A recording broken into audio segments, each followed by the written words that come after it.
Are you somebody that suffers from hyperthyroidism, hypothyroidism, or Hashimoto's? In this video, we're going to talk about how to reverse it. Most Western medicine or physicians that you see will tell you that you can treat the symptoms and manage them, but you cannot reverse the disease. They might not be able to, but it can be done because I'm doing such. When it comes to it, there's two things. So the first thing is your biological surroundings. If you are in a constant fight or flight position because of your atmosphere or your environment, that is going to affect the nervous system. So that is going to keep you in a high adrenaline state, which is very, very hard on the nervous system, keeps it irregulated, and it's also going to affect the other parts of the body, which is the lymphatic system. And so not just the lymphatic system, but it's also the thymus or the thyroid, those kind of things. With that, it dysregulates the nervous system, and it also, like I said, affects the lymphatic system. And with the lymphatic system, that's what makes you gain weight. That's what makes you have allergies to everything around you. Part of it, it's that nervous system, and actually affected by the toxic people or situations that's in your surroundings. Or it's also causing the allergies from what you ingest. And part of what you ingest is going to be, well, what it's going to do is you want to reset your system. And resetting your system typically takes about a week straight of self-discipline. That's going to be your hardest week. And you absolutely, completely restrict yourself and take everything out of your diet that is sugar,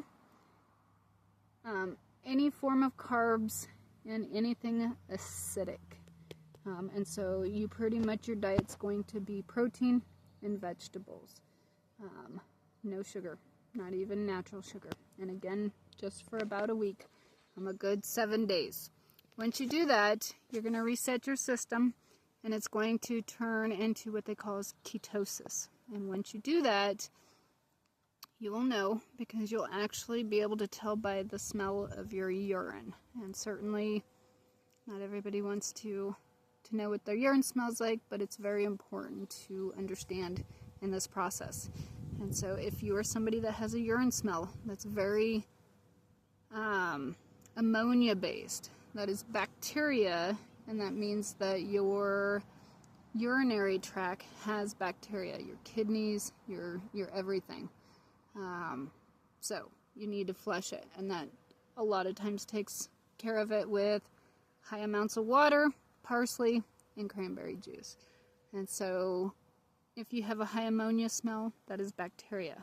But when you don't have an ammonia smell and your body starts going into that ketosis, you're going to stop burning sugar. So when you don't have the ammonia smell, but you either have no smell or a sweet smell, that is your body and your system breaking down sugars. And so when you go into ketosis, you actually want to be breaking down fats. So that week of restricting yourself from any kind of carbs, sugars, or acidity, just vegetables, just protein, your body goes into that ketosis, and then you start breaking down fat. And once you start breaking down fat is when your body actually resets. And your urine will actually change from either not ammonia or non-sweet or just no smell to actually like a popcorn smell. Sounds kind of strange, but it's literally your body breaking down fat instead of sugar. And then once you start having more of that smell, then you know your body has reset. So removing yourself out of that environment that's breaking down the nervous system and restricting your body from any kind of sugar or acidity resets the lymphatic system. And when you break down and you reset the lymphatic system and you get that to start draining, your body starts breaking down fat. And all of your hypothyroid, hyperthyroid, and Hashimoto symptoms completely disappear. They're gone. After a week, you can slowly start increasing back into your diet healthy carbs. So, not sugar, not high amounts of even fruit. This is going to be your healthy carbs, so rice. This will be oatmeal. But the difference is, when you start incorporating it back into your diet, you only want to ingest them early in the day, because that's when your body can still break them down as they turn into carbs again.